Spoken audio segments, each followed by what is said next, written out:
Vamos agora realizar os testes de oposição de força. Primeiramente, é importante comentar alguns princípios. Sempre que a gente for realizar a oposição de força de uma articulação, é imprescindível que a gente fixe essa articulação, tá? Para que essa articulação realize apenas o movimento que a gente está testando. A gente sempre que analisar uma articulação, testa a articulação contralateral, justamente para tentar identificar assimetrias de força daquele músculo que está sendo avaliado. A ordem de avaliação depende muito da nossa hipótese diagnóstica, mas é mandatório que a gente teste pelo menos, no mínimo, um músculo proximal e um músculo distal de cada membro. Mas aqui, a nível didático, tá? Vamos seguir uma ordem crânio-caudal, avaliando cada raiz nervosa, e é imprescindível que a gente entenda o músculo que está realizando aquele movimento, a sua inervação e a sua respectiva raiz nervosa. Começando agora as manobras de oposição de forças na região do pescoço, nós vamos analisar principalmente as raízes de C1 a C3. Primeiro, a flexão do pescoço. Então, faz a flexão. Isso. Então, a gente faz essa oposição de força à flexão do pescoço. Lembrar, os músculos são os esternocleidomastoideo, tá? Inervados principalmente por C1, C2 e pelo nervo espinhal acessório. Posteriormente, a extensão do pescoço. A gente apoia a nossa mão aqui na proeminência occipital e faz uma resistência ao movimento de extensão do pescoço. Lembrar, os principais músculos são a parte superior do trapézio e o esplênio da cabeça, inervado principalmente pelo nervo espinhal acessório e pela raiz de C2. E os próximos movimentos são os movimentos de lateralização e de rotação do pescoço. Então, primeiro lateralização, para cá, vai para cá. Agora rotação, para cá, isso, para cá. Lembrar, esses movimentos são feitos pelo trapézio e pelos escalenos ipsilaterais e pelos esternocleidomastoideo contralateral. Aqui a gente está avaliando principalmente a raiz de C3. Com isso, a gente fez a manobra de oposição de força dos músculos cervicais e analisou as raízes de C1, C2 e C3. Agora, no ombro, a gente vai avaliar as raízes de C4, C5 e C6. Primeiro, a elevação do ombro. Aqui a gente está avaliando trapézio, tá? Inervado principalmente pela raiz de C4 e pelo nervo espinhal acessório. Depois, a adução. Para baixo, faz força para baixo. Isso. Aqui na adução do ombro, a gente está avaliando principalmente a raiz de C5 e C6, principal músculo peitoral maior. Agora a abdução do ombro. Aqui assim, isso. Vai leve. De novo. Aqui na abdução do ombro, a gente lembra que entre 15 e 90 graus, o principal músculo que está sendo utilizado é o músculo deltoide. Tá? A gente está avaliando C5, C6 e o nervo axilar. A região escapular é uma região muito importante de ser avaliada. A gente vai ver a protusão da escápula. Pode ir. Pede o paciente fazer uma protusão da escápula e o músculo principal que vai estar realizando isso é o serrátil anterior, que é inervado pela raiz de C5 pelo nervo torácico longo. Quando há um problema no torácico longo, a gente tem o que a gente chama de escápula alada, igual vocês estão vendo na imagem. Avaliando agora C6, primeiro a gente vai ver a flexão do cotovelo, tá? Vou pedir para você fazer uma força, faz força, isso. Então a gente estabiliza o cotovelo com a mão e pede para ele fazer força, tá? Para fazer flexão do cotovelo. Aqui a gente está avaliando principalmente o bíceps braquial, inervado pelo nervo músculo cutâneo, tá? E o bráquio radial, inervado pelo nervo radial, ambos na raiz de C6. Além da flexão do cotovelo, C6 é responsável pela extensão do punho. Então a gente pede para ele fazer uma extensão do punho. Vem para cima. Pronto. Na extensão de punho nós temos os extensores do carpo, tá? Radial e ulnar, inervados pelo nervo radial, também competente à raiz de C6. Então, no C6, a gente vai avaliar a flexão do cotovelo e a extensão do punho.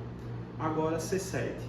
Em C7, a gente vai fazer a extensão, tá? A manobra de oposição de força, a extensão do cotovelo. Vai, empurra.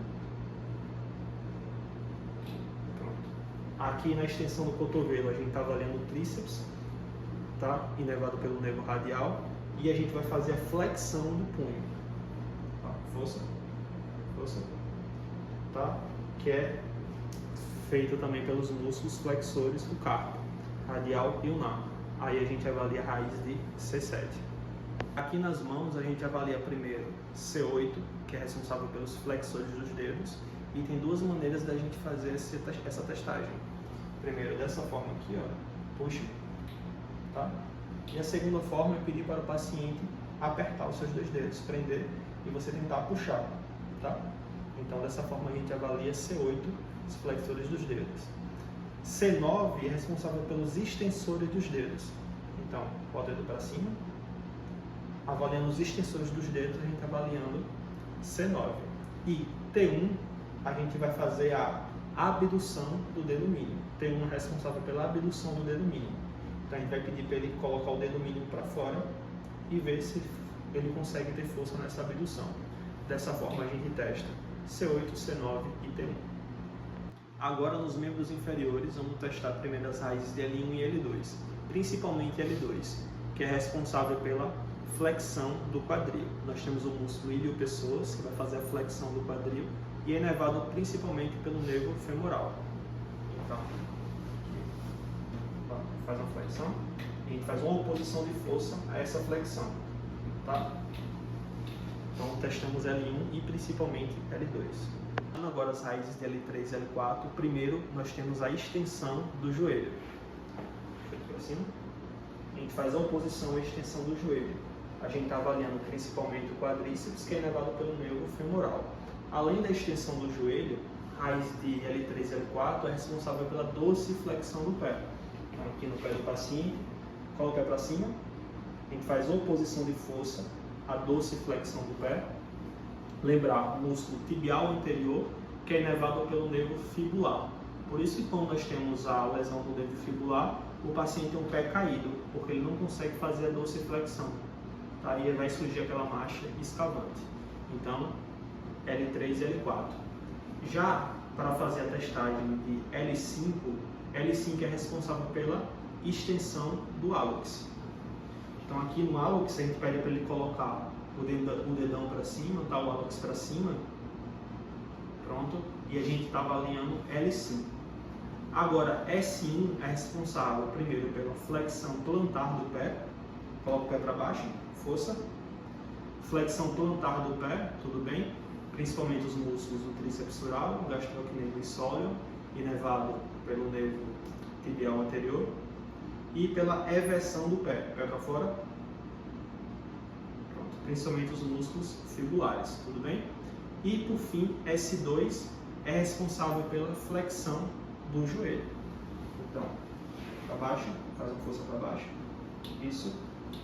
Então, flexão do joelho, S2, testando principalmente o bíceps femoral, tá? Pelo nervo ciático. Nós estamos testando a raiz de L5 a S2, mas principalmente S2. Agora, para finalizar o nosso exame de força, é importante que a gente consiga graduar essa força de forma objetiva. Para isso, uma das escalas mais utilizadas é a MRC, onde o grau 0 é o paciente plégico, sem nenhuma força, sem nenhuma contração. O grau 1 é quando o paciente consegue fazer uma leve contração, mas essa contração não é suficiente para gerar um movimento articular. O grau 2 é o paciente que consegue contrair e gerar um movimento articular, mas ele não consegue vencer a gravidade. O grau 3 é o paciente que consegue vencer a gravidade, mas ele não consegue vencer uma mínima oposição de força. O grau 4 é aquele paciente que vence a gravidade e vence uma pequena resistência, uma pequena força. E o grau 5 é um paciente normal, igual nós testamos aqui hoje. É um paciente que consegue vencer a gravidade e consegue vencer a resistência, né, nas manobras de oposição de força. Dessa forma a gente finaliza o nosso exame de força muscular.